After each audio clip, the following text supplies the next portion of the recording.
J'attends de ce que Dieu a préparé pour ma vie. Tu ne seras jamais une distraction pour que je n'arrive pas à saisir ma destinée. Ma destinée est tellement meilleure. Ma destinée est tellement importante. Ma destinée est tellement excellente. Ma destinée est tellement supérieure que toutes les bassesses que je rencontre des gens contre ma vie, je le mets à côté. Je dis, je le mets à côté. Je le mets à côté. Parce que devant moi, il y a quelque chose de plus important que je désire atteindre. Amen. Amen. Amen. Quelqu'un m'écoute. Écoutez, ce qui est arrivé à Joseph, on l'a pris, on l'a jeté dans un trou. Et leur frère dit, le frère Ribet voulait dire, ah, mais on ne peut pas les tuer, on ne peut pas les laisser, c'est quand même notre frère. Quelqu'un a donné encore l'idée, on va les vendre, comme ça on se débarrasse de lui. Regarde les niveaux de la haine peut amener les gens à la trahison. Vendre quelqu'un, c'est trahir. Alléluia. C'est quoi la trahison? La trahison, je ne le définis pas par rapport au dictionnaire, mais la trahison, je le définis juste par rapport au contexte de cette histoire de Joseph. La trahison, c'est le fait, au lieu de te montrer l'amour, moi, je veux que tu disparaisses. Tu me trahis. La trahison, au lieu de te montrer l'amour, moi, je veux que ta vie cesse d'exister. Je veux que tu ne progresses pas, que tu n'avances pas, que tu restes comme ça. Toi, tu ne peux pas avancer. Toi, tu ne peux pas progresser. Mieux vaut de ne plus te voir.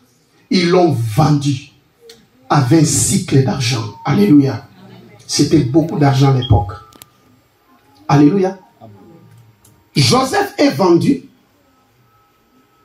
Et qu'est-ce qu'on fait? On prend l'habit de Joseph, on les déchire. On tue les boucs, on met les censures. L'habit de Joseph, et on vient montrer au père que ton fils est mort. C'est ce qui se passe dans le monde des ténèbres contre ta destinée. Sache-le, le monde des ténèbres est capable de prendre l'une de tes choses, soit un habit, soit quelque chose, pour te représenter dans leur monde et commencer à faire des cérémonies comme quoi il est mort. C'est l'image de ce qui se passe dans le monde des ténèbres. Toi, tu es vivant, mais quelque part, on célèbre ton deuil. Tu es vivant, mais quelque part, on te pleure.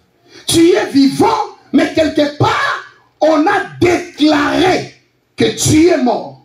Imagine que quelqu'un rencontre Joseph sur le chemin, quelqu'un qui le connaît bien. Il peut fuir. Pourquoi? Parce que ses propres frères l'ont déclaré mort. Tu peux imaginer, tu vis avec un témoignage confirmé de ta propre famille, de ta mort, mais en réalité, tu es vivant. Quel combat de la destinée! Quel combat de la destinée! Et entre nous, dans ce monde, nous nous tuons les uns les autres dans plusieurs manières. Tu peux tuer ton frère, tu peux tuer ta sœur en Christ, ou de ta famille, ou je ne sais, de n'importe quelle relation que tu as. Tu peux le tuer par la haine. Tu peux le tuer par la jalousie. Tu peux le tuer par la calomnie. Il y a beaucoup de gens qui sont des morts vivants parce qu'il est déjà tué par la calomnie. Il mange, regarde-lui. Donc, on connaît déjà sa vie. Pourquoi? Parce qu'il y a quelqu'un qui est spécialiste à la calomnie. La personne est déjà tuée avant sa mort.